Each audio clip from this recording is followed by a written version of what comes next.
நாம முன்னேறாம இருக்கிறதுக்கு சாதிங்க இன்னொரு பெரிய காரணமா இருக்குது. கடவுள் தான் மனுஷனுங்களை சாதிகளா பிரிச்சான்னு வேற சொல்றாங்க. கடவுளே இல்லைன்னா சாதிங்க எப்படி இருக்க முடியும்? நிறுத்துங்க நிறுத்துங்க நிறுத்துங்க. என்னம்மா பண்ணிட்டு இருக்கிற? ஐயா, இவர் வேலை இல்லாம இருக்காரு. வேலை கிடைக்கணுங்கிறதுக்காக 108 தேங்காய் உடைச்சு வேண்டுதல் நடத்தினா வேலை கிடைக்கும். நாங்க இந்த பாத்தியாமா, இந்த கோயில்ல பரம்பரையா உட்காந்துருக்காங்களே பிச்சைக்காரங்க, அவங்க காலையில நட திறந்ததுல இருந்து நட மூடுற வரைக்கும் அந்த கடவுள் பேரை சொல்லிக்கிட்டு பிச்சைக்காரங்களாவே வாழ்ந்துகிட்டு இருக்காங்க. மனுஷனே கற்பனை பண்ணா, மனுஷனே ஒரு சிலை செஞ்சான், மனுஷனே அதுக்கு ஒரு பேரை வச்சான், மனுஷனே அதுக்கு ஒரு மந்திரத்தையும் கண்டுபிடிச்சு அவன் செஞ்ச சிலைகிட்டே போய் எனக்கு அதை கொடு இதை கொடுன்னு கேட்கறது வேடிக்கையா இல்ல வேதனையா? Radio, car, current, computer, train, flight, television, telephone, ராக்கெட்டுன்னு எல்லா விஷயங்களையும் எப்படி கண்டுபிடிச்சான்? ஏதாவது பூஜையிலிருந்து வந்ததா? இல்ல யாகத்திலிருந்து வந்ததா? இல்ல எதனா கடவுள் வந்து பக்தனுக்கு பரிசா கொடுத்து இதெல்லாம் எடுத்துன்னு போய் ஜனங்களுக்கு குடுறான்னு சொல்லிச்சான்? இல்ல, அறிவால விஞ்ஞானத்தால சிலை செய்யறது, கும்பாபிஷேகம் நடத்துறது, அதுக்கு காவடி தூக்குறது, அந்த சாமி பழசா போச்சுன்னா புது சாமியை உருவாக்குறது. இப்படி சாமியை உருவாக்கிக்கிட்டே 2000 வருஷமா இருந்துமே ஏதாவது முன்னேறணுமா? ஒரு பிடி விதை நெல்லை எடுங்க, பெரிய பூஜாரிங்க வேத மந்திரம் சொல்லட்டும், பெரிய பாதிரியாருங்க பைபிளை படிக்கட்டும், மௌலானா குரானை ஓதட்டும், தண்ணி இல்லாம மண் இல்லாம அந்த கல்லு மேல இருக்கிற விதை முளைக்குமா? ஆனா அதே விதை நெல்லை எங்கிட்ட கொடுங்க, அதையே எடுத்து நான் கடவுள் இல்ல கடவுள் இல்லன்னு சொல்லி மண்ணில் போடுறேன், கடவுள் இல்ல அப்படின்னு தண்ணியை ஊத்துறேன், அது முளைக்குமே? இதுல இருந்தே தெரியல உங்களுக்கு கடவுளால எதுவுமே முடியாதுன்னு. எதுவுமே தர முடியாத, இல்லவே இல்லாத கடவுளுக்காக நாம எவ்வளவு பொருளையும் பணத்தையும் நேரத்தையும் உழைப்பையும் வீணாக்கிக்கிட்டு இருக்கோம். வாங்க, வணக்கம். உங்களை தான் சந்திக்கணும்னு நினைச்சுக்கிட்டே இருந்தேன். பகவான் ஆத்மஸ்வரூபம்னு சொல்லுவா, அதையே சமஸ்கிருதத்துல பரபிரம்மம்னு சொல்லுவா, தமிழ்ல பரம்பொருள்னு சொல்லுவா. இந்த பிரம்மம் தான் ஒவ்வொரு ஜீவாத்மாக்குள்ளேயும் பரமாத்மாவா ஜீவிச்சிட்டு இருக்கு. ஐயா, கடவுளை காப்பாத்திட்டு இருக்கிறவங்களே நீங்க கடவுள் இல்லைன்னு சொல்ல போறது இல்ல, நானும் கடவுள் இருக்குதுன்னு ஒத்துக்க போறது இல்ல. ஏன் நம்ம 2 பேர் நேரத்தையும் ஒருத்தர் வீணாக்கிக்கிட்டு? ஆனா நான் ரொம்ப நாளாவே உங்ககிட்ட ஒரு கேள்வி கேட்கணும்னு இருந்தேன். அதாவது, ஒரு காலத்துல வெள்ளையா இருந்தவன் உயர்ந்தவனும் கருப்பா இருக்கிறவன் தாழ்ந்தவனும் சொல்லிட்டு இருந்தாங்க. ஆனா காலப்போக்கில் என்ன ஆச்சு? வெள்ளையா இருக்கிற உயர்ந்த ஜாதின்னு சொல்லிக்கிட்டு இருக்கிற உங்க இனத்திலையும் கருப்பா மக்கள் பிறக்க ஆரம்பிச்சிட்டாங்க. கருப்பா தாழ்ந்த இனம்னு சொல்லிக்கிட்டு இருந்த எங்க இனத்திலையும் வெள்ளையா மக்கள் பிறக்க ஆரம்பிச்சிட்டாங்க. அப்ப உங்க இனம் எங்க இனத்திலையும் எங்க இன மக்கள் உங்க இனத்திலையும் காலங்காலமா ஆயிரக்கணக்கான வருஷமா கலந்து இன்னைக்கு ஒவ்வொரு வீட்லயும் வெள்ளையாவும் கருப்பாவும் மக்கள் பிறக்க ஆரம்பிச்சிட்டாங்க.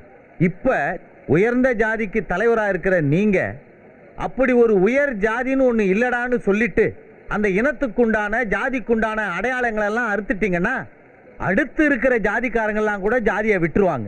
அப்ப இந்த சமூகமே ஒன்னாகி நம்ம நாடு வேகமா முன்னேறிடும்.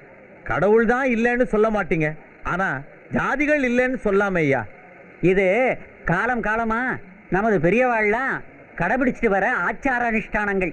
இது பகவான் படைச்சது, பாவாத்மாக்களுக்கு புரியாது, உணர்த்தவும் முடியாது. இந்த மாத்திரை வாங்குறதுக்கு எவ்வளவு கஷ்டப்பட்டேன் சார். என்ன சார், வீட்டை மாத்தணும்னு சொல்லிட்டு இருந்தீங்க, இப்படி திடீர்னு மாத்திட்டீங்க?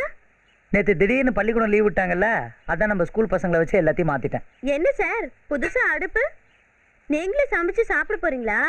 ஏன் சார், என் சமையல் சாப்பிட்டு சாப்பிட்டு அழுத்து போச்சா? சேச்சா, அதெல்லாம் ஒன்றும் இல்லை தங்கம். தினம் நீ உன் வீட்டில் இருந்து சமைச்சு கொண்டு வர பார்த்தியா, அதை விட நீ இங்கே வந்து சமைச்சு கொடுத்தா ரொம்ப சௌரியமாக இருக்கும். அதுக்கு தான் இது. புது வீட்டுக்கு வந்ததால பால் காய்ச்சிட்டு இருக்கேன், நீ தான் குடிக்கிற. பார்த்து கையை சொட்டுக்க போறீங்க.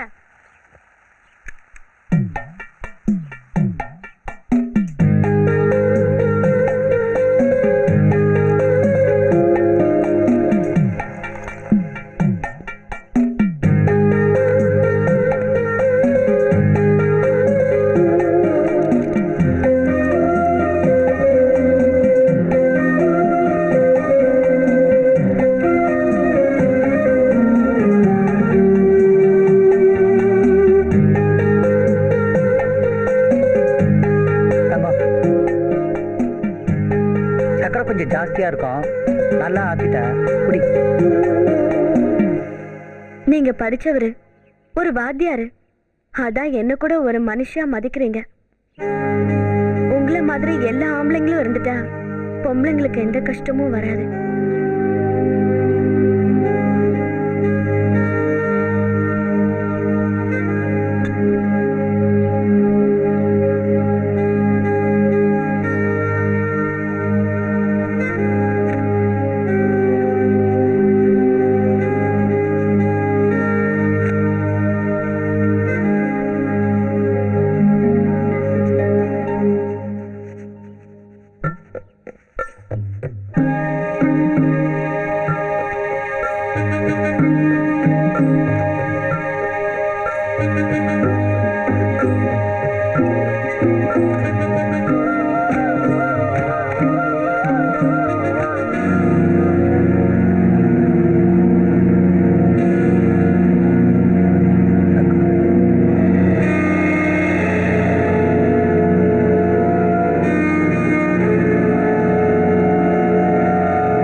ரொம்ப நாளா உங்ககிட்ட ஒரு விஷயத்த சொல்லணும்னு நினைச்சிட்டு இருந்தேன் தங்கம். இவ்வளவு கீத்திரமா ஒரு மிருகம் மாதிரி நடந்துகிட்டேன். என்னாலே என்ன மன்னிக்க முடியாது. என்ன மன்னிச்சிட்டேன்னு சொல்லு தங்கம்.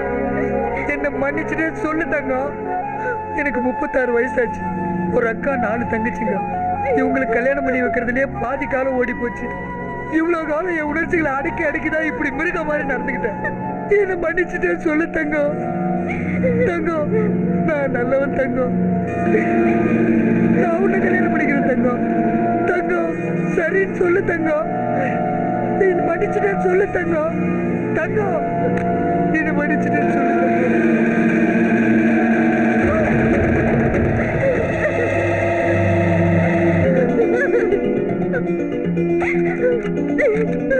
தங்கம். நீ என்ன மன்னிக்கலன்னா நான் உயிரோட இருக்க மாட்டேன் தங்கம்.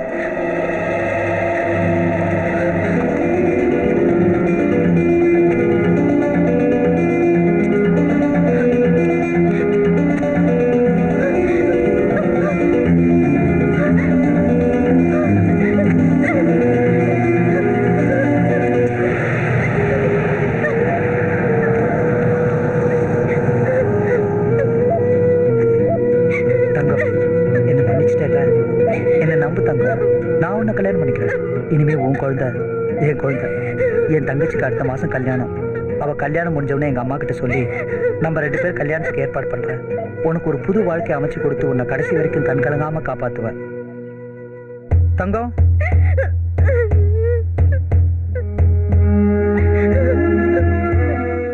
குட்டி, நான் உனக்கு ஏத்தவில்லைன்னு அப்பவே சொன்னேன். நீ கட்டின என்ன தான் கட்டுவேன்னு விரும்பி கட்டிட்டு வந்த. இப்ப ஏண்டி எதுக்கு எடுத்தாலும் சலிச்சுக்கிற? விரும்பி கட்டிக்கிட்டா வாழ வந்த வீட்டோட கௌரவம் தேவையில்லையா? உன் தங்கச்சி ஒழுக்கம் கிட்ட சுத்திக்கிட்டு இருக்கா. ஊரே காரி துப்புது. அந்த கூறுகட்ட சிரிக்கி அந்த வாதியாரோட வர்றது என்ன போறது என்ன? அந்த கன்றாவிய என் வாயில வேற சொல்லணும் உனக்கு. இப்ப எதுக்கடி அந்த கதை எல்லாம்? நான் தான் அவளை என் தங்கச்சி இல்லைன்னு ஒதுக்கி வச்சிட்டேன்ல. சூடா இருக்கு, விழாவாத. ஆமா, நல்லா ஒதுக்கி வச்சப்போ. எங்க வீட்டுல இப்படி ஒரு பொண்ணு இருந்தா எங்க அண்ணன் தம்பிங்க இந்நேரம் வெட்டி கூறு போட்டுருப்பானுங்க.